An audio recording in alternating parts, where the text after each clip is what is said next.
Good morning, ladies and gentlemen. This is Bruce Zanka. I'm co-president of the Lake Rescue Association, and I'd like to welcome you this morning to our annual meeting. Of course, normally we have this meeting, somewhere in town, either the rec center or the library. We've done it at the state park before, but during this kind of COVID-19 crisis that we've been having around the country, we decided out of an abundance of caution to have the meeting on Zoom, this online platform instead. So this is something new to us, and we think we've got the technology sorted out, but we'll see. Hopefully we have enough bandwidth around the lake to make this work. If we run into problems with that, we may ask people to turn off their video, which saps up some of the bandwidth. But so far, I think it's working all right. So the first thing I'd like to tell you that this online meeting is being recorded today. The video and audio is being recorded for both our records, but we also plan on replaying this meeting on the community television, the Okemo Valley TV. We spoke to them last week, and they've agreed to rebroadcast the meeting. So if someone misses it, you can direct it. So we'll when we know it's going to be broadcast, we'll send an email out to the membership. So let me just go through our agenda very quickly today to tell you what's going to happen and who we're going to hear from, and then we'll come back. So we're going to have first our treasurer's report, then we'll hear about our dredging initiatives. After that, we'll talk about some of the sediments. Then we'll hear from Scott Murphy, the town manager. We'll talk about milfoil, our membership, the issue with the state dock on the fishing access, and then we'll have other new business. As we go through each one of these sections, we'll ask for questions from the membership if they want to do that. Now, the way you'll be able to ask a question is to go onto your screen to where it says participants. On most PCs, that's down along the bottom. And you can push the participants. That'll bring a view up of all of the names of the participants on the right side. And there's a button on the bottom of that lets you raise your hand. So if you go to that participant view and raise your hand, my daughter Katie Zanka is here with us. She's helping me be the air traffic controller to answer the questions. So if you raise your hand, we'll call on you, and we'll unmute your microphone and all that. Everybody except the board members are muted right now, and that's so we don't get extraneous noise and feedback and those kind of things. So, with that, I think we can go ahead and get started and go to the next slide, please. So first all I'd like to do is to introduce our board of directors. They're all here on the call today. The co-president of the Lake Rescue Association is Barb Silver. And then we have, Good morning. We have Ann Rose, our treasurer. And then the board members are Natalie Fisher, Dr. Bill Veneman, Phil Newell, Hello. Frank Wingate, Jacqueline Diesenhaus, and I'm again Bruce Zanka. I live on Round Pond in Lake Rescue. So our first item up today is our treasurer's report, and for that we'll go to the next slide and we'll hear from our treasurer, Ann Rose. Okay. The first thing that is showing up is the balance sheet. It's all pretty cut and dry. It shows. Can you hear me? Yes, Yeah, we can hear you. Go ahead. Okay. And if there's any questions about it, it's all kind of right there. And then our next one would be the profit and loss. I'll give you a minute to look at that. And again, it's any questions. I don't know if anybody has any questions about any of this. The one thing I will say to help Ann with this is that, we're a resource constrained organization. We try to keep a good reserve. We're going to talk about fundraising towards the end of the meeting today. In looking this, but we try to be frugal in our expenses and only spend money where we have to. We're mindful of all of that, but there have been some expensive initiatives. We'll talk about that a little later on in the meeting, particularly as it relates to Eurasian milfoil mitigation. Okay, are there any questions? If you want to, you can go to the participant view and raise your hand. I don't see any questions so far. Okay, is anybody trying to ask a question?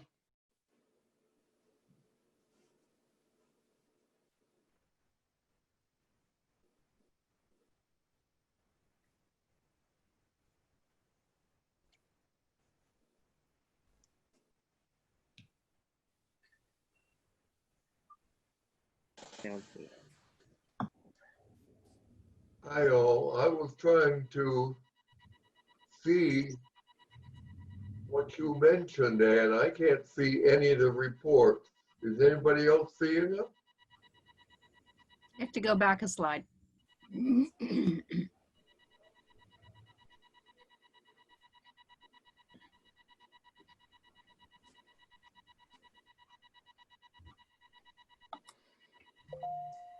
Bruce, I can see you talking, but I'm not hearing anything.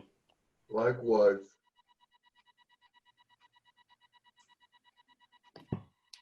What I was saying is, Charlie, I think you have to change the view on your screen. So there's a screen share on it. So it's a split between the camera and that. If you can't see how can I explain to do this? It's at the top, there's an option to switch between speaker view and gallery view. That may help you be able to see the PowerPoint presentation that Jacqueline is sharing her screen. Okay, now I see it. Great. Okay, so do we want to go back to, I mean, it's small print, so, you know, we can say that the total assets are $133,469.14. And, you know, the liabilities and equity is 133,4914. And then we can see the next page.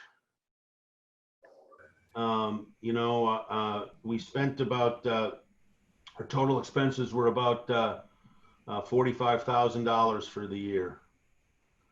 We have two questions from Lisa Ham Greenwald and Mark McIntyre. Okay, so let's first hear from, we've got questions from Lisa Ham Greenwald and then Marge McIntyre. Let's hear from Lisa first. Okay, I just wanted to know if a copy of this treasurer's report is accessible on the website in the members area, because in 10 seconds, I cannot really process this. And I'd like to be able to, after this meeting, actually go and look at it in more detail. Certainly, we can either, we'll, if it isn't already posted, we can post it. It might take us a day or so to do that, but we'll do that. Can you hear me? This is Barb. Yes, go ahead. The annual meeting minutes will be posted on our website under meeting minutes, and any attachments will be with that, including this report. So yes, it might take a little while, but it'll be up. We could also, if you send me an email, bruce@zanka.com, I can email the thing to you before it gets pushed up. Bruce@ZANCA. I also could do that. And if there's any questions after you look at this, you can certainly email me with them, and I would certainly do. Okay. And I'm gmsh@tds.net. So, 'cause Okay, I know, I was just trying to make sure it was there for everyone to see, not just me, because we Yeah. should all have, anyone who's interested in numbers, you know, should have access to absolutely. looking it over.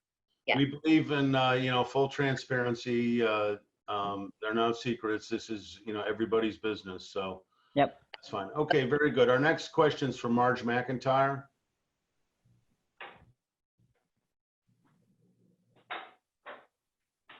She just has to unmute. Just unmute yourself, Marge. Marge? See you. I'm here. Yes. Quick question, two quick questions. The first was on the membership dues. Is that up or down year on year? Do you know off the top of your head? I can't. We have a section on membership that's coming up later in the meeting, and we'll discuss what the membership is this year versus prior years. It is down this year, but we'll talk about that in a little while. Okay, great. Thank you. And the other question, the 8,500 deficit, does that get covered out of some of the investment funds? That's a, That's right. That's And right. We spend some of that from reserves. We've made some decisions. You'll cover about that in the milfoil report, but things like Okay. bottom barriers and other purchases that we've made for the milfoil mitigation. And there's been some litigation expense with the state dock and all of that. And those are some of the things that have increased over, year over year. Okay, great. Thank you. Uh-huh.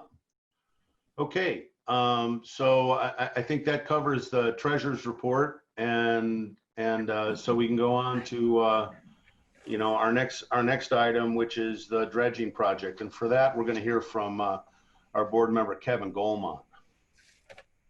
Hey, good morning. The dredging project is something that we started last year. As you know, back in 2011, when Irene hit, the Narrows and the Black River mouth filled in with, you can go to the next slide there. The Narrows and the Black River, the mouth of the Black River filled in, and in 2013, we petitioned the state for a permit to dredge it and restore the navigation there. That happened.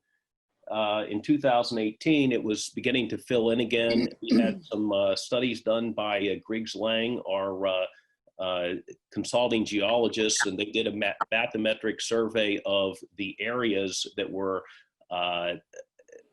impacted back during Irene, and basically they confirmed that, again, in the mouth of the Black River and the Narrows, there has been significant buildup.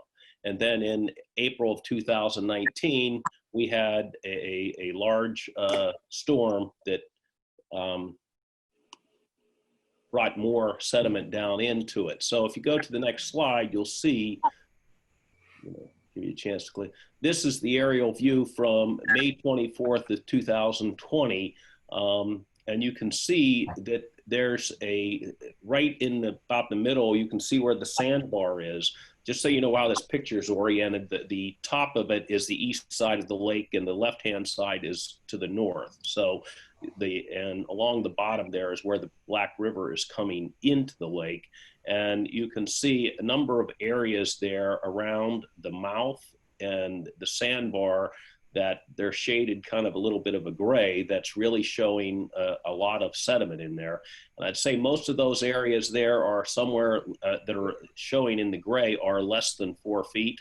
And that's really what's all come in there. If you looked at this back in 2013, you wouldn't see any of that kind of shading in there or anything. So if we go to the next slide, from last year, we set out in the fall to collect the data and the information that we needed to put this together. Basically, in the wintertime, I slowed down working on the permit, and then ended up putting together in March and April when the COVID thing hit. So in May, we finally got the application filed. The state reacted quite quickly to it. They, within a week, had put this thing through their administrative review, and then drafted the draft permit and posted that into the Vermont DEC environmental notice bulletin on July 5th or July 4th, one or the other. Anyways, the ENB period for the public comment now runs through August 5th. And if you go to the next slide, and you can go one more slide after that. So what happens is, just to tell you what the summary of the permit is, this is the official drawing of Lake Rescue and what we're allowed to do. And again, this map, though, is oriented with the top is the north and the left side is the west of the lake. And you can see where the river runs down on the west side coming out. So our permit is to dredge the area that's shaded there in blue. And basically, we, the Lake Rescue Association, will be the permittee on this permit, along with A&E Commercial Diving, who is really, they're more of a vendor to us than a contractor. We end up doing, acting more like the general contractor. They come and operate the equipment for us and do it. But basically, the way the relationship has been is we end up setting up everything, get the equipment delivered, get the pipeline put in, and then they operate the equipment and dredge this. So basically, what they're going to do, that gray area is roughly 1.5 acres, and it's anywhere from 18 inches deep to 4 feet right now, and we'll take that all down to about 4 feet. And the permit is a one-time, the permit is a one-time thing that we're to do, but we're allowed to do it over the next 5 years, and we can operate anywhere between July 1st and March 31st of any given year. And although we can operate then, our plan will be to do the dredging sometime after Labor Day, and then operate for the 4 to 6 weeks during that period. What we don't know is what year we're going to do it yet, but we will be authorized to do it one time through through 2025. And if you want to switch to the next slide, this is that same aerial view with just the overlay of the dredging area, and it points out the fishing access. What they do, our operators, when they do it, we will stage the equipment at the fishing access, and they use up roughly 50% of the parking lot there to lay out the dewatering bags. And then there's a 6-inch pipe that is floated out across the lake there to the dredging area, where they pump the sand and the sediment back over into the dewatering bags. The dewatering bags capture the sand, and the water that is comes out of the dewatering bags is 100% clear and runs back into the lake. We can go to the next slide. So our next steps pretty much will be, or the next steps are really primarily the Vermont DEC. They have to complete the public review process or comment process, which ends on August 5th. To date, or through this past Tuesday, we have about 11 comments that have been made in the process. And as I understand from DEC, they were all positive. So we don't have anybody opposing the permit yet that I know of. As far as LRA goes, after the public comment period ends, if there's any questions that the DEC cannot answer, they'll kick them over to us to review and answer. And then ultimately we have to get another permit for a special use of the Vermont fishing access from Fish and Wildlife. And that'll be the last thing we do. We'll probably do that, 60 to 90 days before the time that we want to begin dredging. So we can go to the next slide here. And that's really my report there. If we want to go into questions and answers, or before that. All right, very, very good. Thank you, Kevin. I just want to point out that Kevin has done just a tremendous amount of work on this, and we're all grateful for this. Navigating the the various state bureaucracies is never particularly easy, but he's done a great job. And I would say that he kind of stood on the shoulders of our colleagues like Charlie Robbins, and who's here, and others who were on our the late Mary Rita, who were took care of this problem when we had the problem 10 years ago. In terms of that, but Kevin's done a tremendous amount of work. So now we can go to questions. Again, if you want to ask a question, you need to raise your hand. I think the first one was with who, Katie? Lisa Ham Greenwald. I'm going to unmute you now. All right, Lisa. Hi. First, I want to say thank you so much for doing this. But I have a question. If you go back, if it's possible, to the picture of where your, yes, right there. So right beneath that area that you are asking for a permit is a cove where we have our dock. And that cove is so shallow now that it's as little as a foot. It's almost impossible to get the kayak out of our dock area anymore. There is so much sediment and now leaves sitting on top of the sediment to create muck you can practically walk on. Is there any possibility of expanding that space a little bit to get into that cove? The answer to that is probably not. Known from what I know, basically, the state, the DEC, only lets us do what we need to do, to keep the navigation of basically the Narrows and the river open. And I realize that affects just probably, I don't know, 6 lots out there. Frankly, I'm looking straight at it right now from my kitchen table, but I'm pretty certain they're not going to let us do it. If a private homeowner wanted to put in a permit to do it, I don't know what they would say. But one of the things that they've been pretty strict with us on is only doing what we have to do, as opposed to just letting us dredge it. We would have loved to do more and even re-charter the channel a little bit, but they haven't been permissive about that. And we had the same problem back in 2013 when it was done. They limited to how much we could do. Why is that? Is it actually bad for the environment to do this? They being the DEC, their view is that the transportation of sediment down the river and into the lake is a normal process of the lake, and that's what they expect it to do, and that's the way they do it. They don't try to turn back Mother Nature. They're allowing us to do it primarily because this keeps it open and makes the fishing access useful to more than just Round Pond. It gives you access into Lake Rescue. Yeah, I would add to what Kevin says there. I think that this is, as one of our colleagues, Phil said, this is an existential threat to the property value of everybody who lives on Lake Rescue, be it on Round Pond or the larger lake.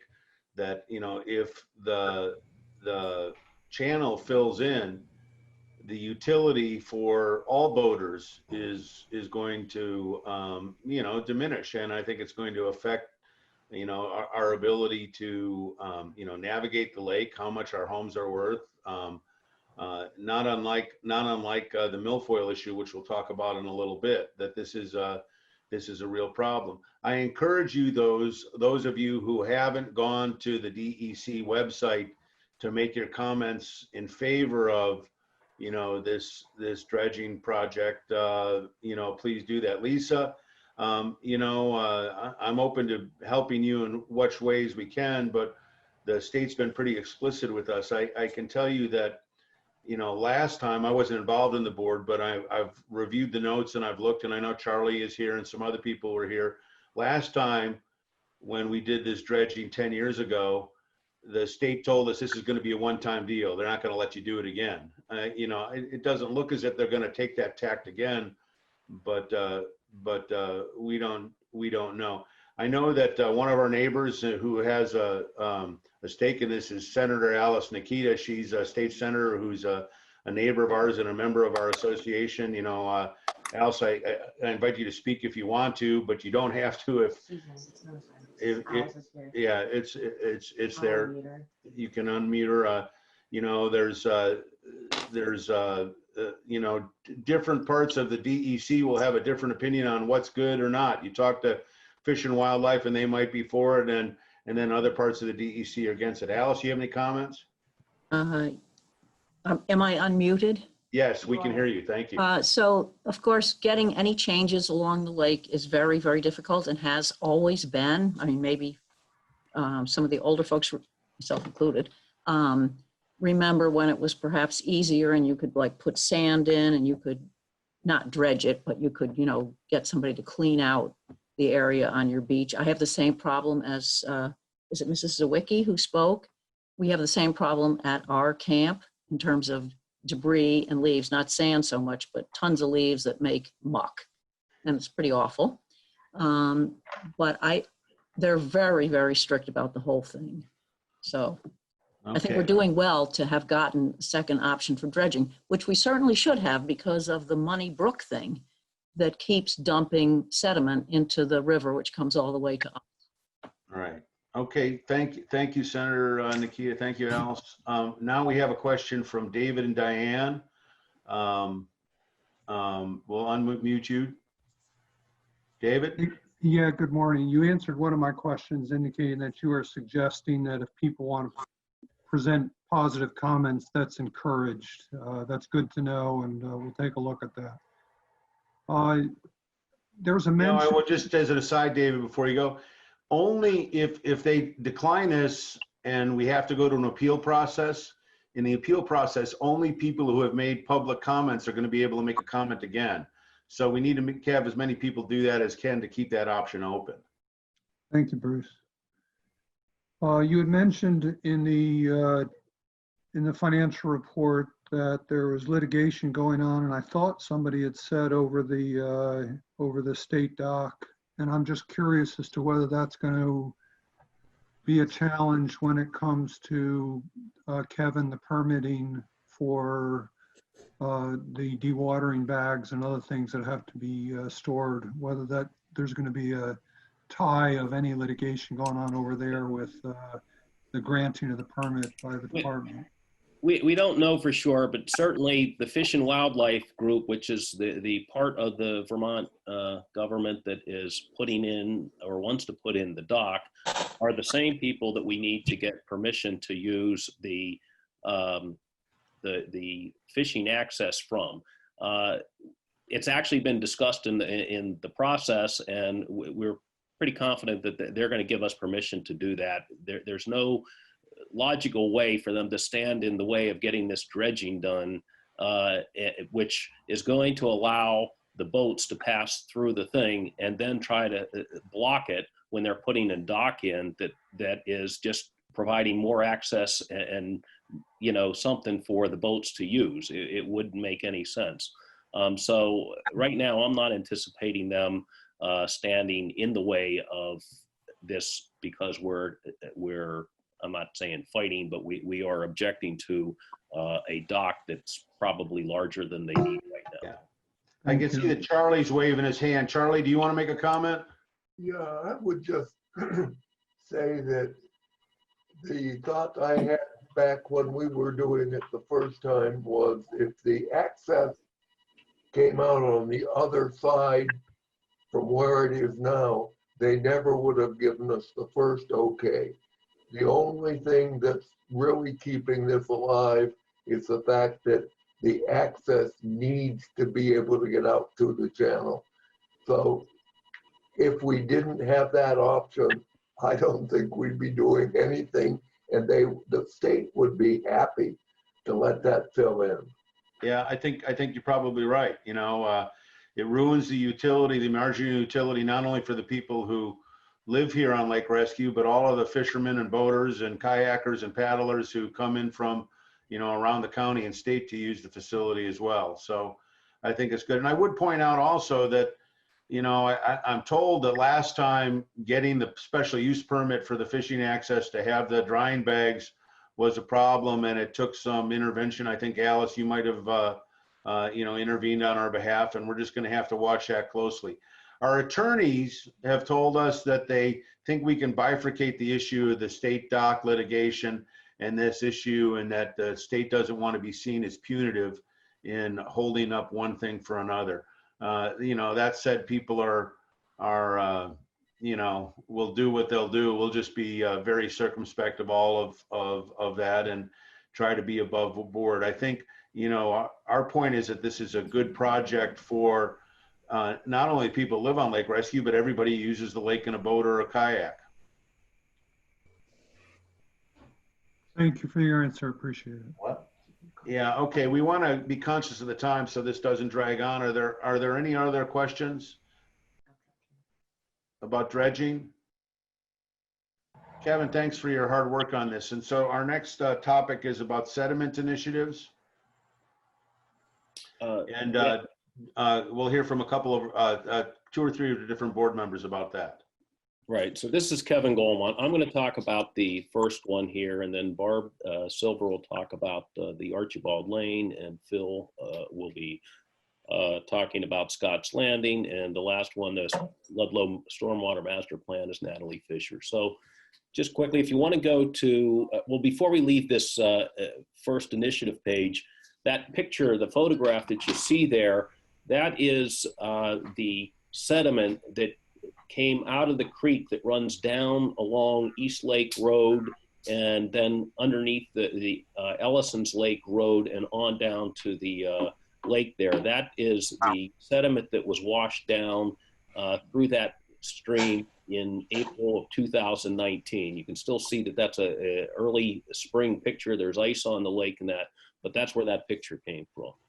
If you go over to the next slide, this is regarding the catch basins at East Lake and Ellison Lake Road that you see there right when you turn, when you're coming north on East Lake Road and you turn left onto Ellison Lake Road. There's 2 catch basins there on the right. And those catch basins and the whole restoration of East Lake Road there after Irene, what was done as quickly as possible, basically, and we needed to be cleaned out again. We had asked the town of Ludlow to clean those out, and they needed to get a permit. So when they went to Vermont River Management to get a permit, it was denied, and the reasons for it was because the alterations that were made to the stream there didn't meet whatever specifications they had. In 2013, the Army Corps and ANR were going to do it, but they decided the scope of the damage was too much, and they delayed the restoration there. In a meeting and ultimately an email that we got back from Scott Jensen from the River Management, his observation was that the sediment that we see is really sediment coming off the dirt roadway and the driveways, and it was his belief that this could be minimized by doing some road work, or not. It's not necessarily road work, it's the work on the shoulder to minimize the erosion of the road and the driveways that are coming there, and suggested this could be a Better Roads Grant Program candidate. So our plan is to bring this back up to Ludlow to have them consider submitting a grant or a request for an application for a grant to be able to repair the road there and help minimize the erosion that we see coming through there. And with that, I'll go turn it over to Barb. Thanks, Kevin. In the fall of 2019, several board members walked around the lake and identified the most egregious parts of the lake that might need some kind of remediation. And there were, I think, 5 locations identified. One of them was the stream crossing just above Archibald Lane. The other 4 we have already talked about or will talk about. We presented those to the town, and Scott Murphy consulted with Alan May, who runs the Better Roads program with the state, and they elected to submit a grant for the Archibald Lane stream crossing. So that was submitted in, I believe, December, and the grant process was supposed to be decided this spring in May, I believe, but because of the COVID situation and a reduction in funding, the decisions on that grant have been postponed. And as far as I know, they haven't been made yet. So we still don't know if that grant will be awarded to Ludlow. And what that will involve is upgrading the culvert that crosses East Lake Road and partway down the hillside there. And so again, we don't know the results of that yet, but that's they told us. Alan May told me they were going to decide in mid-June, but haven't heard yet. And so that's all I have on that. Okay. And now to Phil for Tepper Drive and Scotts Landing. Yeah, unfortunately, Tepper Drive and Scotts Landing are not eligible for any of the grants or Ludlow general maintenance. So private homeowners on Tepper and Scotts cleared the ditches and culverts that cost approximately $1,200. This is going to be likely a recurring situation, and we need to figure out a more permanent solution. That may include water diversion higher up on Scott's Landing. Let me just point out, we said it's private homeowners, that's Phil that paid for it. So, Phil, thank you for taking care of that for your neighbors, and I hope the other neighbors around there help you with that financial expense.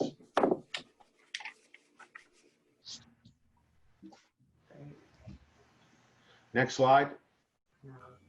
Natalie? Yes, I'm here. Okay, the Ludlow Stormwater Master Plan. Right.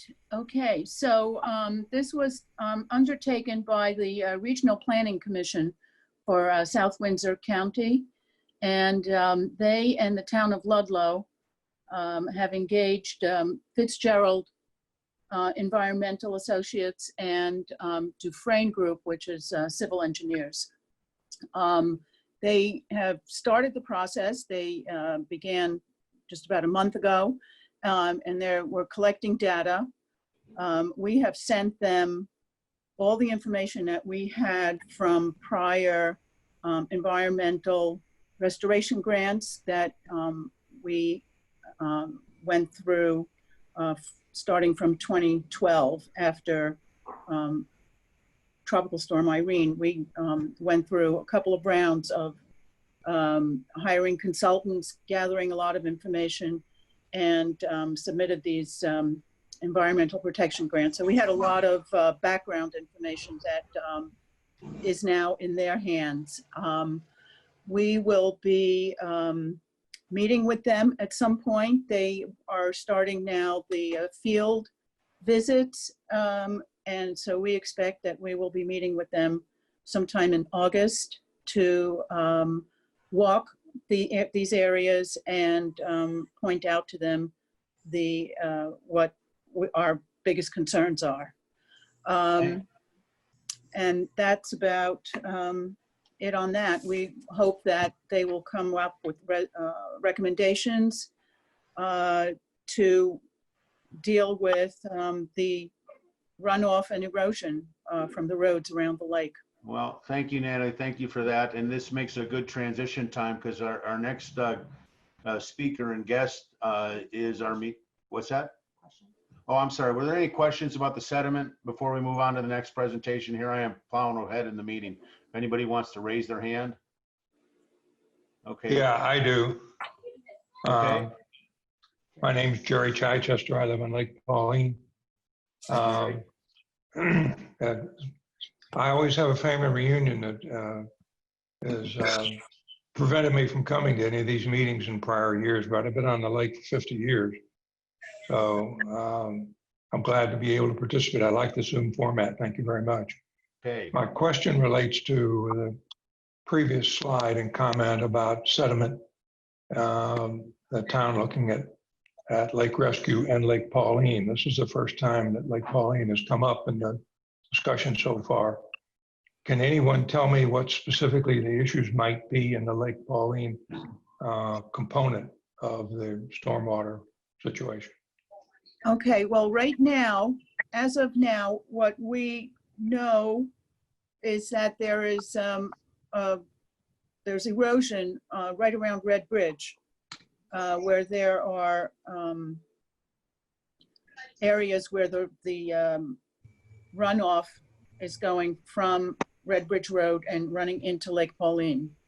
Other than that, that's the only one that I know of on Lake Pauline. I have not been made aware of any others going further south. Jerry, I would but say if you know of any areas that you could point out to us, we would be very happy to gather that information and pass it on to when we meet with the consultants.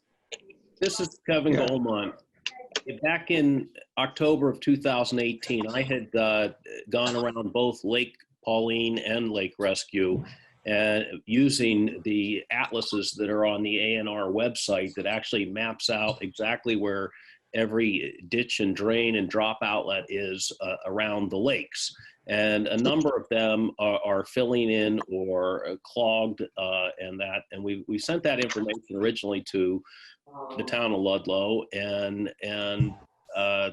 basically they took it, thanked us for it, but nothing's really ever happened to it until we then had some very specific things, which were the 5 initiatives that we talked about earlier today. But we've also provided that same information now to the Fitzgerald Environmental that's going to start this study to go around and see everything that's there. I will tell you, everything that I submitted on Lake Pauline really had more to do with around the roadways than it had to do with specific areas where the sediment is dropping into Lake Pauline. So, and the reason why I can't see that is because that's primarily all on private property. So if residents around the area have streams that are showing sediment running into the Lake Pauline, it would be very helpful if they provided that information to Natalie or me, so that when we do meet with the Fitzgerald Environmental, we'll have that information. Okay, we have a question now from Linda Baden. Linda? I'm unmuting her. You're being unmuted. Linda, you with us?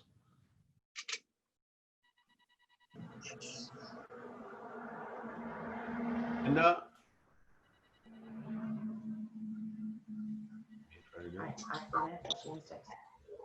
Linda, if you have a question, there you go. Hi.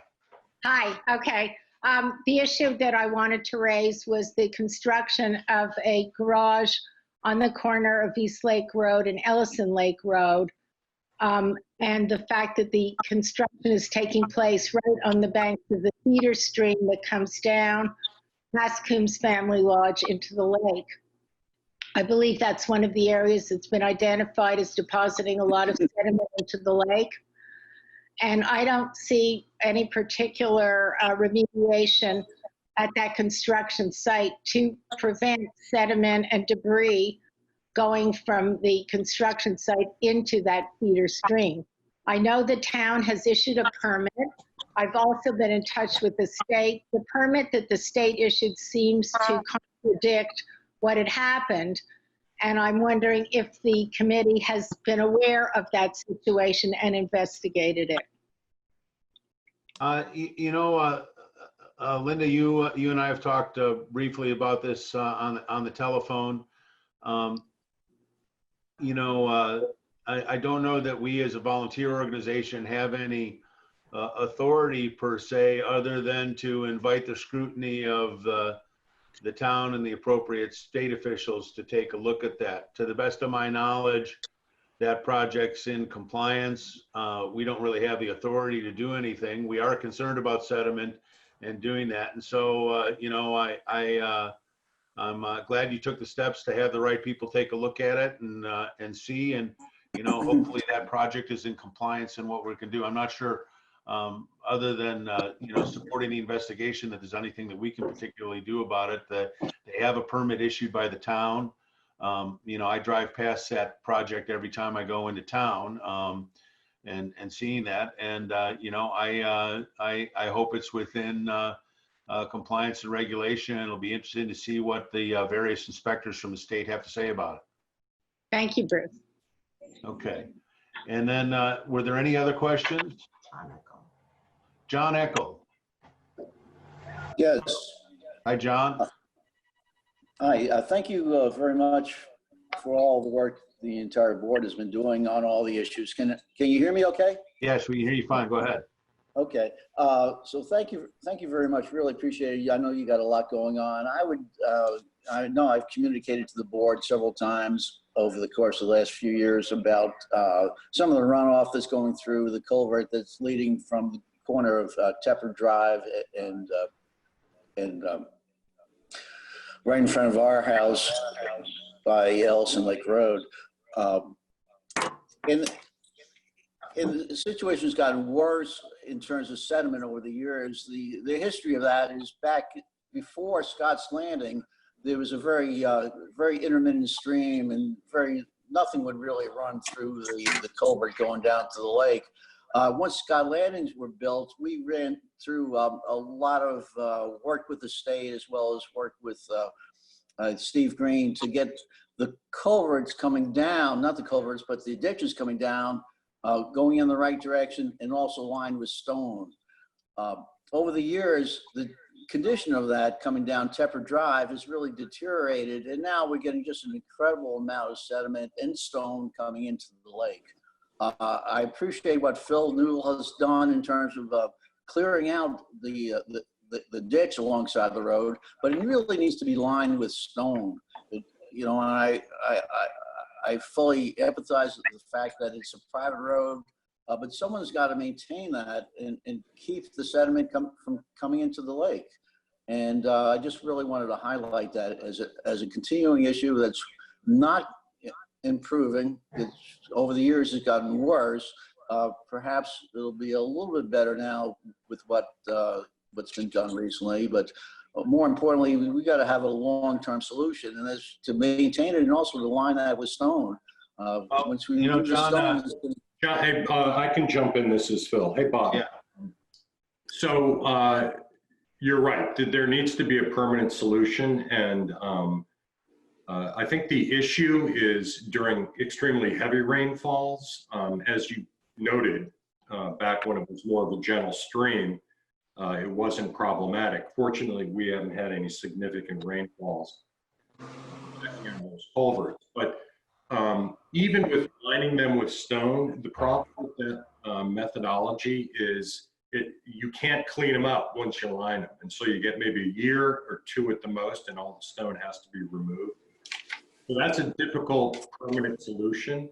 I was talking to an excavation company, and I think ultimately what has to be done is water needs to be diverted into forest and other out of the culverts.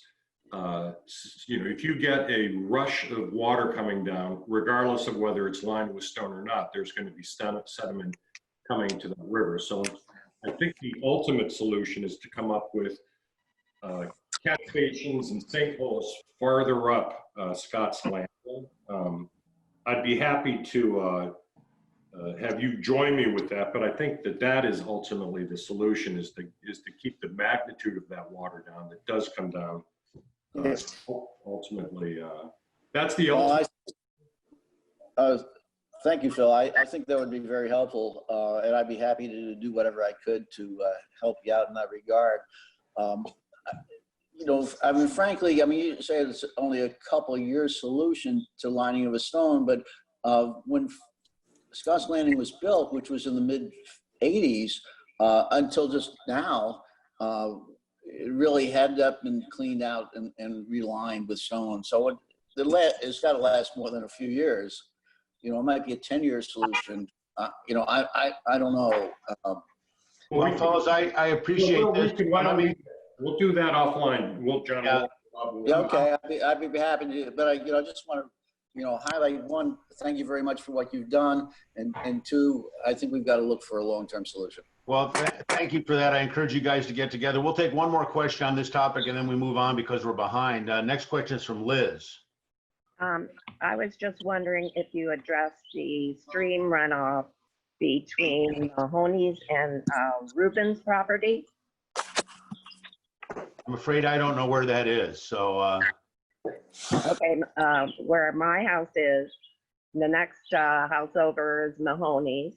And then there's a stream that goes between the Rubens and the Mahoney's. And it's got a lot of sediment. My kids used to ride their bikes off of the dock next door and go in the water. Now it's about 6 inches. So Liz, not knowing the specific addresses, and I don't even know your last name because it's not on the thing. I don't know what it is that you're talking about. So maybe we could go offline. You could give me a call, and Kevin Goldman and I will come and take a look and take a look and see if we can address that. Okay, great. Thank you. This is Barb. I know where you're talking about, Liz, and that is definitely one of the locations that the Stormwater Master Plan is going to take a look at also. Okay, great. Thank you very much. Thanks, Barb. Okay, thank you so much. So our next presentation is from our town manager, Scott Murphy. I also point out that our first selectman, Bruce Schmitz, dialed into the call, and Bruce, we appreciate you being on there as well. Scott, you're with us. I know we're a little bit later than we thought we would be. I also know that you're on vacation this week, so you know, I really appreciate you making the time to be with us on the call.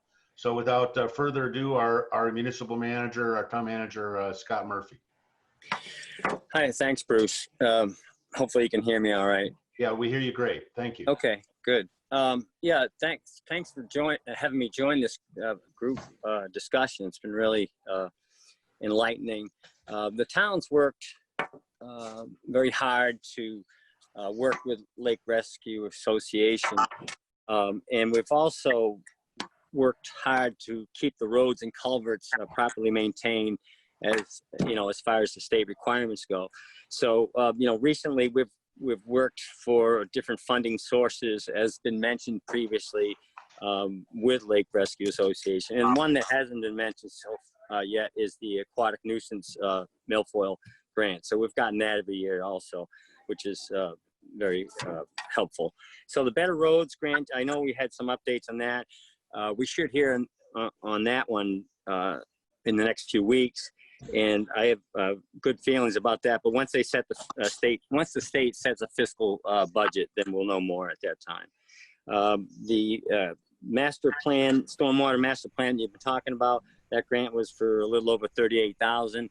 The group that was hired, Fitzgerald Environmental, that's working with Dufresne Group, that's going along really well, and I really appreciate all your input, Natalie and Barb and everybody else that's been involved in that, because that's what they're looking for and they're asking for. So that's all I have really, is no presentation, just comments that I'm really thankful that you guys are so active and helpful for the town, with the town, and certainly feel free to communicate me any issues that have come up. I've heard a couple today.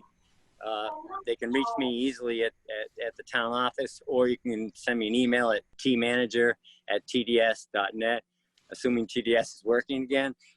Yes, that's tmanager@tds.net. That's all I have for right now, Bruce. Thanks for that, Scott. You know, we're mindful that we're one neighborhood in a larger town, and that the town is resource constrained, and that, you know, you have a lot of priorities on that.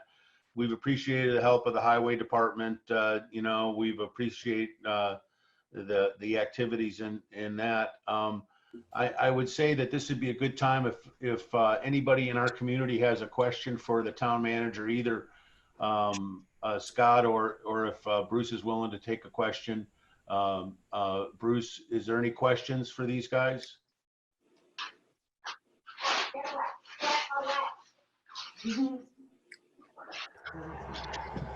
I have a question. Yeah, okay. Go ahead. This is Barb Silver. Scott, thank you for that update. We're wondering what is going to happen after Fitzgerald submits their report. What will Ludlow do with that? And like, what would be a timeline perhaps? So they have, I don't have all my paperwork in front of me, Barb, but the idea is to get this completed. They're gonna pick 12 projects that are the highest priority, and then they'll engineer those up to a 30% conceptual design level. So when they complete the field work and they'll do some desktop modeling and report compilation, they'll prepare a draft plan, and that will be their finalization that they present to us and to the public.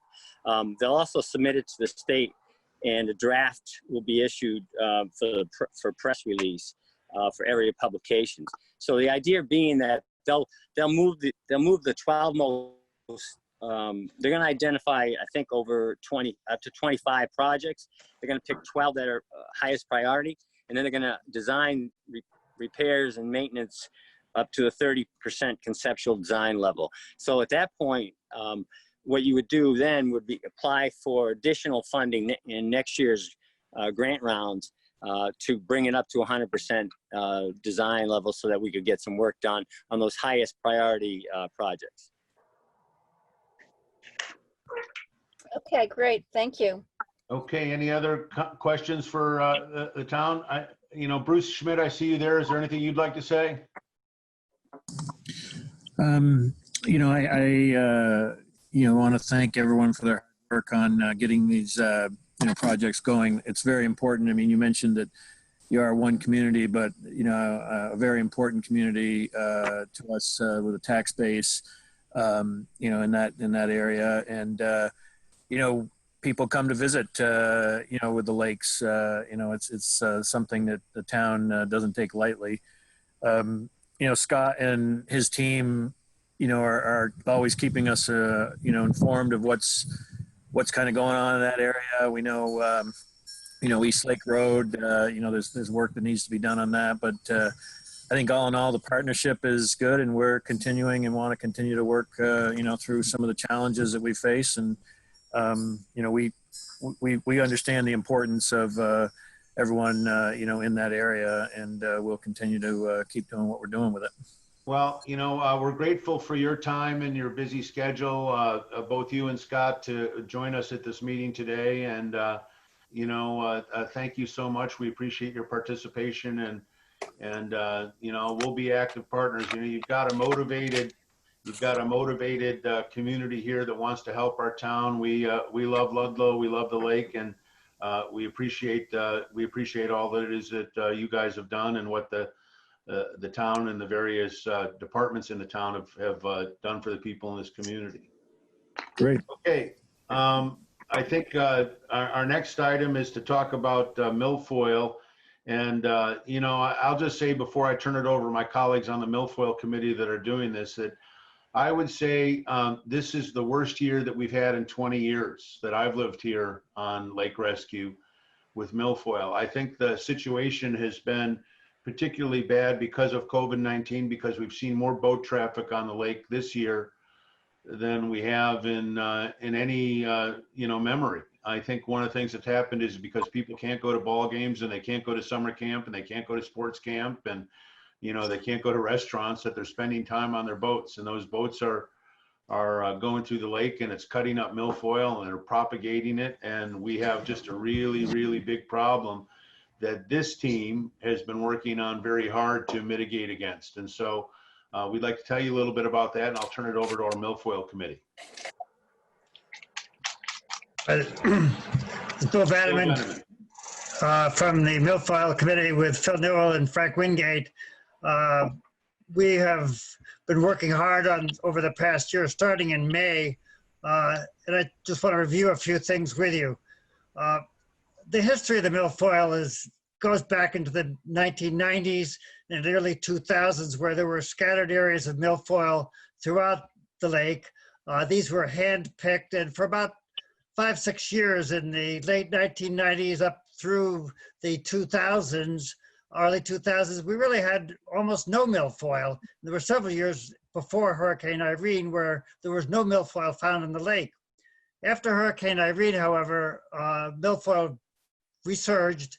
We've seen milfoil increase up through about 2018, when we saw enough milfoil and in patches of milfoil that we were able to obtain a permit from the state to place 12 bottom barriers. These were placed in the area in the northern part of Lake Rescue, where the worst boat traffic tended to fragment the milfoil. The result was that after 2018 into 2019, we had less milfoil gathered from by our milfoil divers, and this was because of the killing of the milfoil in that northern part of Lake Rescue. Unfortunately, this year the problem has just escalated. Part of it is due to the increased traffic and more people here, and I think part of it also is due to the fact that, for reasons which are uncertain, the visibility in the lake has been much better this year than any other year. I do the visibility measurements with the Secchi disc, and the visibility has been much better throughout the year, even beginning earlier in the year than at any other time. We've been working on milfoil. We were able to obtain additional barriers, which we placed in the northern part of Round Pond, which had the worst of the massive amounts of milfoil. We had we had 24 placed there. And then because of the large amounts of milfoil and the boat traffic, we were able to obtain an emergency permission to add another 24 barriers for a total of 48 barriers, which we now have in Round Pond in the area where the maximum amount of boat traffic is shredding the milfoil fragments here. The divers have been increased from 2 days a week to 3 days a week this year. When the divers have been harvesting both in Lake Rescue area, including Round Pond, and in Lake Pauline. We want to be sure that we consider this Lake Rescue area as including both Round Pond and Lake Pauline. These are not divided areas. These are connected areas of waterway, and they're all the same water drainage. We've also increased the amount of publicity. We've hand-delivered brochures to all the lake homes and the businesses. And if you haven't received a brochure or you want extra brochures, please let us know, and we'll be glad to distribute them. These were extremely well written. They're illustrated. They show exactly what a milfoil plant looks like, what the stems look like. We put signage up. There's signs on the lake, especially in Round Pond, where the worst of the milfoil fragmentation was occurring. There are signs at the boat access. Our boat greeters are discussing and talking to boaters as they enter the lake.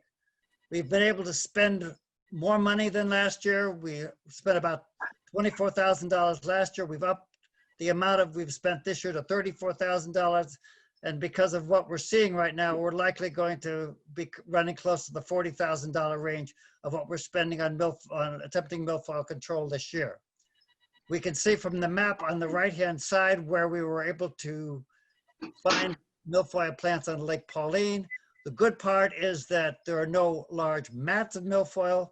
The bad part is that the milfoil fragments have resulted in plants being found, rooted plants being found all over Lake Pauline. This is an area of priority for us. We want to be certain that we get these milfoil plants harvested as best we can. And if you can find milfoil plants, I know several people, George Thompson, Cindy West have been very helpful in identifying the location of the milfoil plants with using very clever markers, including something like wiffle balls, which are very helpful to our divers. Next. Well, let me just jump in for a second, Bill, just to say that there's a question by chat from James Simon, who wants to know how it's decided where the divers will concentrate it. She says in their cove, there's a lot, as well as much other lakeweed that makes swimming unpleasant. So can you explain how the divers do their survey and where they decide to concentrate? The priority has been in the areas of fragmentation. In the northern areas of Lake Rescue, in the entire shallow areas of Round Pond, the secondary areas they will look at and scan the lake, and they will scan areas where there appear to be larger amounts of milfoil that they can hand pick.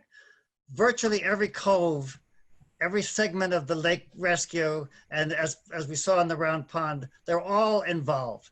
And it's important that we mark those areas with any kind of buoy that you can do, and let us know so that we can tell the divers where it appears the worst areas are.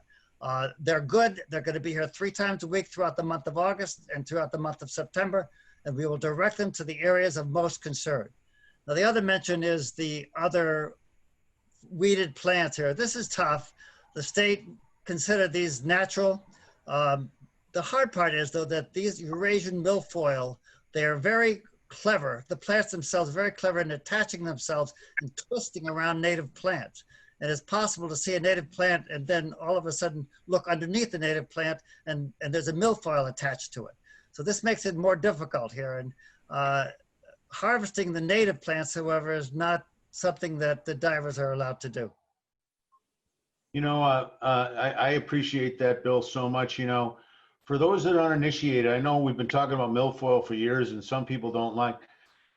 if they go unchecked, this milfoil can choke out a lake. It can become a swamp in just, a matter of years. It grows at such an aggressive rate. So if we don't keep on top of it, it's again an existential threat to the health and utility of this lake. It'll be so bad that people couldn't swim anywhere or ride a boat anywhere or doing it. We've seen other lakes, Lake Balmazine here in the area, other lakes that have had these kind of problems and gone unchecked. So it's just so important of an issue for us to take care of and to take a look at, because we don't want our precious lake to become a swamp. The one other thing I want to mention is that these fragments, they are intermittent. The picture you saw at the start were fragments that I picked up around my dock a couple of days after the July 4th weekend. I had looked a day or two after the July 4th weekend and saw nothing. I thought, oh, really, this is not going to be that bad. But then a day later, this is what I found. So that there's no complacency allowed. We have nets, we have paddles. Oddly enough, you can use your kayak paddle because these milfoil fragments love to twist around anything, including your paddle. And you can pick it out and just drop it right in the base of your kayak. So anytime you pick up a fragment, you're helping, you're reducing by one, each fragment, a new milfoil plant. This shows the areas of, one of the things we're looking at, these were the areas where we've talked about putting in the barriers. Most of the barriers are in place in these different areas around the northern part of Lake Pauline, and then down in the southern and eastern sections of Pauline. Next. What else is possible? There are weevils, have been proven ineffective. They can destroy some milfoil, but they don't seem to stop the growth. Grass carp, this is a sterile carp, which has been used in other areas, but it is an invasive species. It's of uncertain safety. It has been illegal in Vermont. The suction harvesting, this is used in Bomacene. It's helpful in areas of massive milfoil infestation. It will open areas up and allow boating to get through, but the problem is the milfoil returns the following season. And the second problem is it also will fragment milfoil. And that's a big problem we have because our water flow goes downstream. It goes north to south, and this allows milfoil to go into Lake Rescue and then further down into Lake Pauline. We have a permit for this, but we've really been very reluctant to use it. And the last option is what they call our herbicide treatment. There is a new herbicide available. It's allegedly, it's not safe. It's listed as low risk. We have to be careful about this. It is effective. It does kill the plants. It has a very short half-life. It doesn't live as it is very long. The problem is we know that there are people who draw water from the lake, and it's being at low risk is not no risk. We have to think about this. The state of Vermont reviews it, or considers this as an absolute last resort. And I think we have to think about it this way. We're continuing to look at it. There are some animal studies here, which I've been reviewing here, which are okay, but they are not completely reassuring. And I think we need to kind of consider this as something we would want to do only when all else fails. Questions? So we have a couple of text questions that have come in on the text chat. So hang on, I just need to. First question was from Jane Simon. Yeah, Jane Simon asks, sorry, do we need more money to increase the scuba diving? Bill can answer that in a second, but I'll just say, we're resource constrained. We've increased our budget this year. We've increased the amount of diving that we've been doing. And then we're looking for efficiencies also. These bottom barriers that are, 50 feet long and are weighted is an effective way of doing this. And what I like about the bottom barriers is that it can be used again next year. So we can continue to deploy that. So we've gone from 24 to 48 of those. I think that those are good. you know, in terms of the divers, you know, we're going to need more money for a lot of the things that we're doing. We're going to talk about fundraising in a little bit. We have to be able to fund the diving efforts, and also the cost of some of the other things we've talked about, like the dredging and all of that, are all mindful. We're all mindful that all of those kind of things are done. We also had a question from Lisa Ham Greenwald, who'd like some brochures. Phil, can you make a note of that, and we'll get Lisa some of those and contact there. And then Bruce, can I step in here for a second? Sure, This is please, go Barb. ahead. Yeah, absolutely. I appreciate it. I will send a PDF of the milfoil brochure to the entire membership on Gmail, so that everyone can have it to print out or send around. That's excellent. And if we need some more, we can get, you know, hard copies to do that. What's that? Jacqueline Thong asked, I would like to learn more about how other residents are marking milfoil growth on the lake. Yeah, Phil, maybe you can talk about that. Jacqueline is asking about how you've been marking the milfoil and what's been happening. I have to unmute there, sorry. So yeah, so my wife actually and myself, along with others, have been marking the milfoil using buoys. And the whole hope is that people stay far away from the buoys. And if you go to the next, or the slide that we're looking at right now, the problem is don't go behind the buoy to the shore side. You need to stay to the deep side of the lake of those buoys. And I think we've all kind of noticed, I think just keeping an eye out and watching both on Lake Rescue and on Round Pond, I think there's probably a 65 to 70% compliance with that. And I personally notice that after boating activity, that there is a significant increase amount of fragments floating around. So to the extent we can all kind of modify our pleasure boating and water skiing and wakeboarding to keeping it into the deeper sections of the lake, you'd be surprised how it doesn't really negatively impact the length and ride of the run, and does significantly help reduce the amount of fragments. And reducing the fragments reduces the spread, which allows the mats and the divers to catch up and allow us to try to get ahead of this without a lot of additional spread. You know, I will say that Round Pond is really small, and there are a lot of plants in that. And so if you're taking your kids or your grandkids tubing, you know, maybe the larger lake is better than Round Pond. Yeah, and going through the channel is, you're going to go over some patches. To the extent you need to go into a shallow area, maybe it's obviously where your own personal dock is, go slow and props up. Get in the habit of putting that prop as high as it'll go to allow to operate safely. P-band asked to do the red markers indicate where mats are or to stay away. No, P-band is asking about the red markers, and the answer to that question is you stay away from the markers. And it's not too where the mats are. And stay deep to the deep side of the lake of those. Don't go behind them. Those just indicate areas where there are beds of milfoil, and so stay to the deep side. Milfoil can grow in depths up to 20 feet, so it's an insidious plant. You know, and if you can tell your families that are doing this, so if you have people that are using your boats or doing all of that, a little bit of education among them is done. You know, so many times this summer, I've talked to people on the lake, or my family's talked to people on the lake, Phil's talked to people on the lake about what the buoys mean. They say, oh yeah, we know about the milfoil, and then they drive right over the top of the buoys. Mm-hmm. In terms of that. So that's it. Okay, John Eckel has a question. John? Oops. Yeah, I don't have a, do you hear me? Yes, go ahead. Okay, yeah, just a comment. I think all the information that was just put out by Phil and others was great.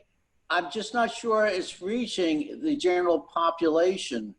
The people on the call here today, I think, are already convinced of staying away from the buoys as best we can. but I don't think that's communicated as well as we could possibly do it to the general population by, say, an email to all the members, as well as a posting down at the boat launch. Well, there are signs down at the boat launch, and oh, are there? Okay. yeah, there's also one in the channel, and we actually printed 500 of these brochures and specifically didn't mail them, specifically went door to door, and a lot of people helped with that project. And the Normans, our neighbors, actually, we should thank them, paid for the printing from the printing company. So if anyone has any ideas on how to amplify this above and beyond Facebook and with brochures. We've also had a story in the local newspaper that we placed about that in the Vermont Journal. So, you know, notwithstanding your comments, John, we're trying as hard as we can. If you've got other ideas, you know. Yeah, no, I know you're trying hard, and I appreciate that. No, my thought was just maybe an email from the LRA to all the members. We've done several.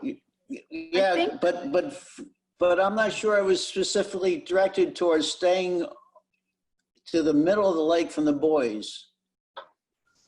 Okay, noted. Thank you. Yeah, that's a good idea. Can I ask a question? It's Kathy Burns. Sure, Kathy. And we took a bunch of brochures down to Slopeside because they do have rentals at the lake, and I think that that's helpful. But has anybody talked to Vacasa? And then my other thought is, and I've talked to Amy and Phil a couple of times about this, can we like literally go door to door? Like, does that make sense? Because there's a lot of people that aren't part of the Lake Rescue Association, and you know, look, we just think the lakes are so valuable to our community. So that we did go door to door with the brochure. The one thing that we decided to do is to slip it under the door. This was when COVID was even more concerning than it is now, and so it probably would have. Some people would have been taken aback if a stranger was knocking at their door. So, but that is a good point. I mean, I think it's got to be word of mouth. We got to figure out ways to amplify that message. So, do we have an increase? I believe Sorry. There are brochures. I believe there are brochures at the Sugar House and at Tyson's. Is that right, Phil? Yeah. Yes. And the other thing that people can do proactively right now is every time somebody new checks into a rental house next to you, make them aware of it. Right. I have a couple extra brochures that we give to people that are around us and that sort of thing. That's one thing that we can do, because we did do the door to door, but the people move in and out every week. So it would be helpful. Hey, Phil, does it make sense to do how we do a large plastic TP open house signs? They're huge. They're like, 3 feet high, 2 feet wide. Would it make sense to put one of those right? And they're plastic. You don't have to take them in. They're very weather dependent. They're like the sign Chemo puts up for parking. That'd be great. If I can get Tim to make one of those from the Okemo sign shop, and I'll donate the money to get it done, can we put one of those at the boat launch? Do you think that would help? Well, we do have 2 signs right now that are hand painted. So, I mean, it can't hurt, and maybe there could be another placement for it. So I don't want to discourage you from. I think that'd be great if we could have the help in doing that. So Penny asked, why don't let's do this. I'll get one mocked up and I'll run it by Phil and Amy, and then you guys can sign off on it, and we'll do it from our office. That's very generous. Thank you so much. I have one other suggestion, if I may. Yes. I know that Lake Pauline is doing this. They are requesting that all the Airbnb and all the realtors who rent out their units when they send out the rental agreements for people to sign, that they send a copy of our trifold brochure. And so maybe we can get additional summer rental places to include it as part of the education and agreement. Okay, that's a great suggestion. Jerry has asked a question, raised a hand. Jerry? Yes, this has been a very interesting discussion. One question and one possible suggestion. Anchoring some kind of a buoy or marker, is it just a brick is okay, or does it take something more substantial than that? No, bricks are okay. I use old large soap containers attached to stones inside it. Anything works. You need to pull it out at the end of the season is the only problem. Okay, thank you. My suggestion is that some standardization on what the marking criteria is, and then possible inclusion in future versions of the brochure, so that when people read the brochure and they have been told that the existing milfoil infestations are marked with buoys or markers, if there were a standard that were in place everywhere, this seems fairly obvious to me that might help communicate the location and extent of the issue. And I can tell you this, I'm sufficiently concerned about this. I'm willing to substantially underwrite the cost of some standardized buoy if that were to be the decision of the committee or the association. Good idea. I think it's a critical point. That would be great, Jerry. We'd appreciate your help in all of that. That's something that we can take offline and talk about in the future. So in the chat, Tom Kelly asks, why can't we lower the lake 6 feet and clean the milfoil growth from the lakeshore like was done every year in the fall when Ludlow Electric operated the lake as a reservoir for electrical generation? And he notes that the old slushway gate is operable on Bridge Road. We've asked that question of the state. We don't have the authority to do that, Tom, as I think you know. The state has told us that that's it. I, for one, would love to be able to clean up my shoreline where I have, 3 feet of leaves every year that we rake out by hand. I'd love to be able to take it down. But the state, that it requires a permission and a permit to do that. And they've told us that there's no way that they'll do that. I've lived here for 20 years and have been asking for years. And the first couple of years when I came to the lake rescue meetings before I was on the board, I asked that same question, and I'm sorry to say I got the same answer I'm giving right now. So I'd like to be able to do it, but I don't think I can. The one other issue also is that if you just do it for milfoil, while it may help you with the milfoil itself, it disturbs the sediment. And the next year, it's not been shown to help. The next year, the milfoil can grow back very aggressively because we've disturbed the underlying environment. That's the other reason the state gives for not allowing the lake level to be drawn down. Okay. On the text chat, Penny asks about somebody that has an inboard motor. What can you do to raise the prop?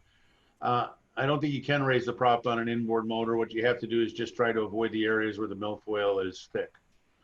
Stay to the deeper sections of that, Penny. A fixed prop boat, I don't think there's anything you can do other than trying to avoid the areas where it's so shallow that your prop will hit the plants. Okay, we need to move on. If there's, I think this is all great discussion, but we're mindful of our time here and we want to wrap up in just a little bit. So is there anything else on the milfoil report, Bill, that you wanted to report? There is. I've been trying to get in. Okay, Charlie, go ahead. The state map that shows how far out from the borders of the lake that you can run a fast boat should be on that map with the red arrows, because it cuts it way back down as to where boats can go, and people don't do it. But if you're going to show that map, put the state lines on there that show how far out from shore boats are supposed to be when they're going fast. Thank you for that comment, Charlie. I think that's a very good point. I have just one more quick point. Has anybody talked to, or has anybody researched doing an Epic Promise grant to fund some of this stuff? I don't know that that's something that we can do, but we'd certainly take a look at it. Okay. Okay, Haley asks that we put a bright sticker on the cover of the brochure to say to the deep side of the buoy so people see it even if they don't open the brochure. That's a good point. We'll consider. Thank you.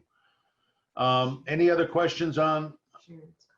Okay, and then Sharon and Scott Flesher have a comment that they say here at the north end of the pond, we'd love to get a plastic sign to put on our floating dock.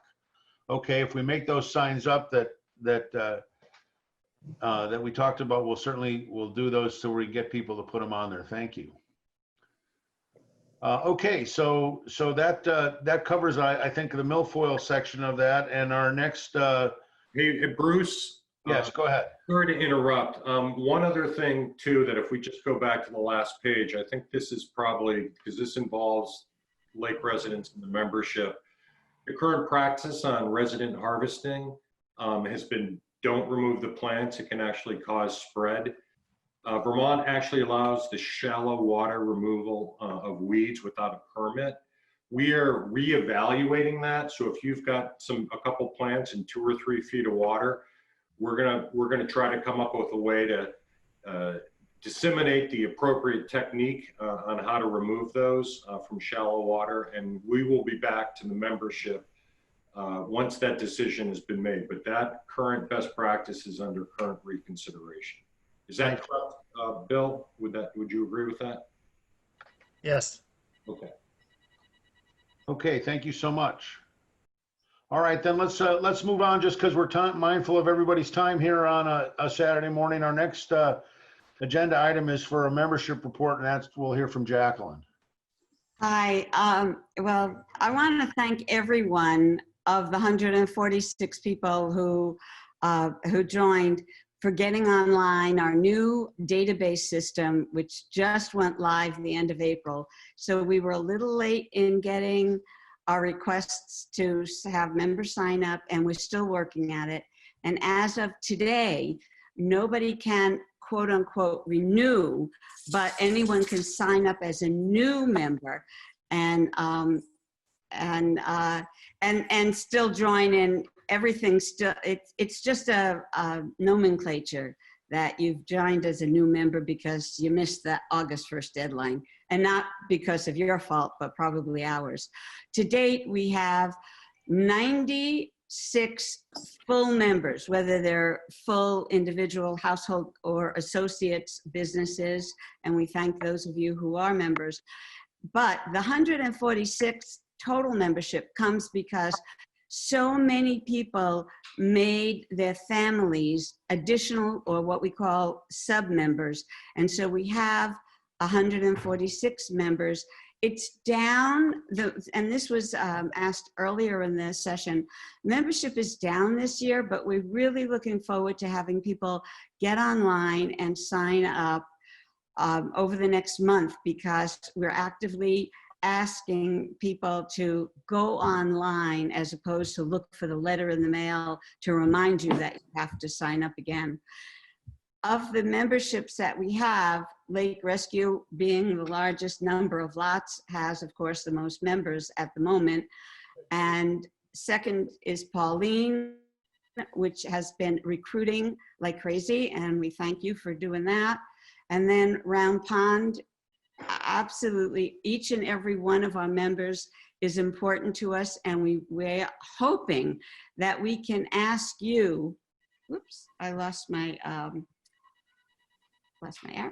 Okay, we're asking you to help us recruit new members. So as a current member, whether you're an additional member, a full member, an associate member, can you reach out and tell people that they can go online and get to all your neighbors and even businesses in the area?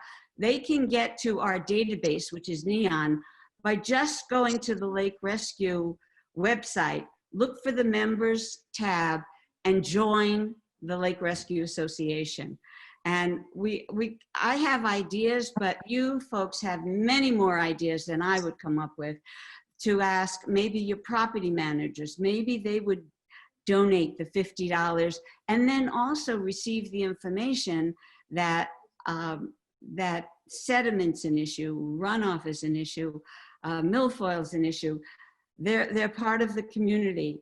Our fellow boaters, any of the businesses that you frequent, anybody who knows Tigers, they were more than willing to put up our brochures or hold the brochures, but maybe they would also consider becoming a member, because they bring their kayaks and canoes to our boat access every weekend. And then the restaurants. I know that it's been a really difficult year for everybody. The restaurants in town are really hurting, but maybe they could consider, if not for this year, but for next year, or maybe we as an association can offer a 2-year membership. I haven't thought about that yet, but so you guys have noted that we need to get out to the community, and we need to get out to the community to recruit new members. And so I'm asking for your help.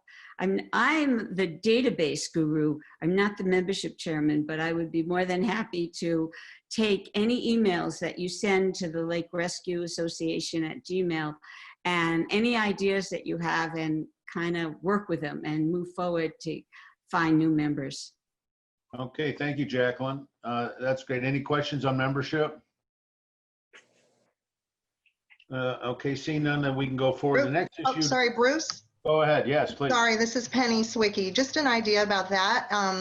I know that farmers market on Fridays in town is pretty popular. So if maybe we could think about if somebody's volunteering, or we could put some literature there, some of the information on becoming a member, and even the information about milfoil, that might be a good place to reach out to people. Oh, that's a good thought, Penny. Thank you. Let's look into that. Okay, our next agenda item is to talk about the state dock, and I'm going to just kind of blast through this. You go ahead and go to the next. Well, hang on, stay on this slide. This has been an ongoing issue for about 3 years. I think most of you know about it, so I'll just review what's happened in the past. The State Department of Fish and Wildlife has proposed to put in a fixed dock at the Lake Rescue fishing access. The thought is to put a 48-foot dock. So, you know, they, like anybody else, have to put in an encroachment permit with the State Department of DEC. The Fish and Wildlife has to do that. So we can go to the next slide, please. So that started in 2018, in February through April. So they submitted a website and had people comment, and universally the people here from Lake Rescue, the comment thought that the execution of this dock was ill-advised. I want to be clear, nobody in this community is against access for the physically handicapped. What we were concerned about was the execution of this plan and building a dock that was inappropriate in size for the round pond area of the lake and what was happening. And so, we had 17 pages of comment. Not one comment was for this dock. They pointed it out. That predicated a public meeting that took place in March of 2018. About 30 people came to that meeting. Again, nobody was for the dock. We identified as a community that we thought that this could be an attractive nuisance, that it would be an impairment to navigation.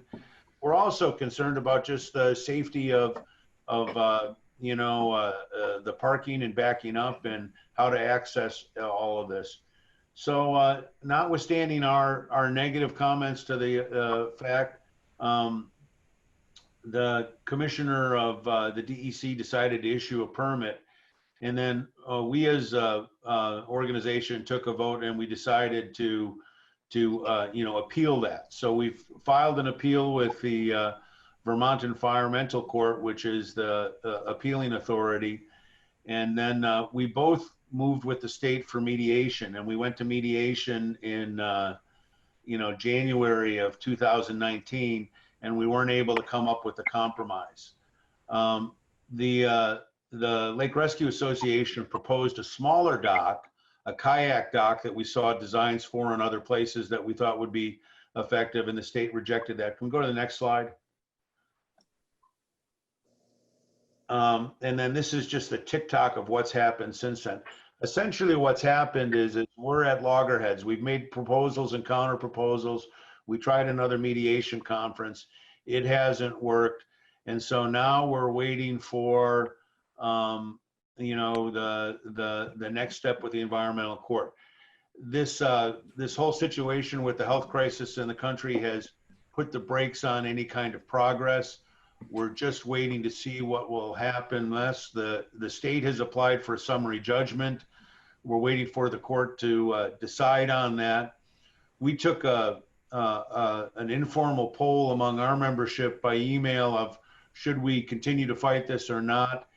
And I will say that the majority of those comments thought that we should spend our resources on another thing, but not so many people commented in the affirmative that we thought that that was definitive. So what we're doing as a board right now is waiting to see what is going to happen next with the court, and then we'll predicate our decisions on what's happening on that. So that's really it. We're waiting to see what's happened. It's kind of stuck in the court. We're expecting to hear, and we haven't heard anything, and I'm happy to answer any questions. I'm just mindful of how much time we spent on the call and want to keep on moving. So are there any questions about this? Pete Andrews said, do we have photos of other docks or boat landings in the state? I bet none are as restricted as the location as Lake Rescue. Pete, that's a great question. And yes, we've presented a whole body of evidence on all of this. One of the things that's happened is a 50-foot dock is probably appropriate for Lake Champlain, but it's not appropriate for Round Pond. It will cut into navigation. I think it'll make backing down the boat. It's a narrow boat access and ramp. And, we've done that. This group has done, I think, all of the appropriate due diligence in presenting our case. We've made a well-founded argument. We've talked about all of our concern. And the remarkable thing to me, and, Adam's tuned in here, Alice is tuned in here, is how tone deaf the state has been about how the people in this community, they say it's a NIMBY thing, not in my backyard. And what we say is that it's safety concerns. We're worried about navigation hindrance. We're worried about all of those kind of things. And the state just doesn't want to, hear anything. They've got this plan to go forward with these. We'd like to do something that would accommodate the handicapped with, a less intrusive execution of a dock plan. That's what we've hoped for, and they just haven't wanted to do it, and they're fighting us in court. We'll see what happens. Hey, Bruce, this is Kevin. Just a minute. Just to answer the question the person put out there about the pictures, if they wanted to go, the pictures of other areas are on the lakerescue.org website. All the information that we filed with the state is there, and I think it was issued in November, December of 2019 was our report to the state. And if you want to see the photographs throughout the states of other areas where they put in docks, those pictures are there. My co-president, our co-president, Barb Silver, did an excellent job in accumulating a report that, was submitted to the state. And it just kills me that they're not listening to reason. So can I add to that? Can you hear me? Go ahead, Barb. So thank you, Kevin. And I would urge anybody who's interested in this issue and who has questions about what the rationale has been for us to pursue this so aggressively to go on our website. Then the report is there and lays out all of our arguments. They include milfoil spread as well as safety issues and navigation issues. So it's a very thorough report and has full of pictures and diagrams. So do go on and take a look at it, and I think it will really enlighten you about the entire issue. Thank you. Other questions about the state dock? Okay, seeing none, we'll move on to new business. In terms of this, Yeah, we'll hear from Natalie on the Mary Rita Bartelsol Scholarship. Yes, so this is the second year that we have offered this scholarship, and we had 6 applicants this year, and they were very qualified, very impressive group of young women who submitted applications for this scholarship, and it was difficult making a decision, but we finally came down with this young lady, Olivia Bernier. And we are very pleased that she is in our community, and that our community is becoming aware of this scholarship and about Mary Rita, and how passionate she was about our lake and worked so hard for the Lake Rescue Association. And with this, her memory continues and her legacy for maintaining environmental standards. Yeah, well, it's great. It's a great legacy for you know, our lake colleague who loved this lake so much and did so much work. The next, thank you, Natalie. The next thing that we say is beavers and algae, and actually we don't have to talk about beavers or algae, but what the reason we put that point up there is this board does work all the time on all sorts of issues. So there was an algae plume on Lake Pauline, and you know, people from the board, I think it was Bill and other people, called the state, and Ann Rose called the state to make sure that it was investigated to see it was a problem. It turned out it wasn't a problem. There's been a beaver dam being, you know, built on Lake Pauline. We looked into that as well. And so I just want to let you all know as a membership that the folks that are on this board are spending countless hours of times to some things on high visibility, like, you know, milfoil and sediment and dredging. But then there's also all these other little issues that they're helping all the time. And nobody on this board gets paid. It's all volunteer work, and they do it out of love of our community and our neighbors. And I just want to say congratulations to all of you and thank you for your hard work, because the community's better off for your environmental stewardship, particularly of the lake. And then the next thing that so thank you for all of that. The next thing I want to talk about is fundraising. You know, you saw in our first report that, you know, we have a limited budget. We're looking in the future at some big capital outlays. Milfoil continues to be a big fight. We had to increase our spending this year, you know, by another $10,000 or so over what we did last year. You know, this dredging project, if we get permitted, and we think we will get permitted, it's likely to cost $125,000, which eclipses even the reserve that we have on hand. So we're going to have to raise money to do that. So now's not the time to talk about how exactly we'll do that. But what I am doing is making a call for volunteers among this call and community to have people get on a fundraising committee, because we're going to have to raise the money to do all of these kind of things. I think that, you know, there are things like we can do, like sales and golf outings and grant applications and all of those things that will have to be worked in. I'm sure there's a wealth of many ideas. But what I'd like to do is have anybody that would volunteer to help with those efforts raise their hand and send an email into the Lake Rescue Association email address on Gmail, and volunteer to be on that committee. And then we'll host a meeting, I think in late August or September, about the forthcoming fundraising efforts for the year.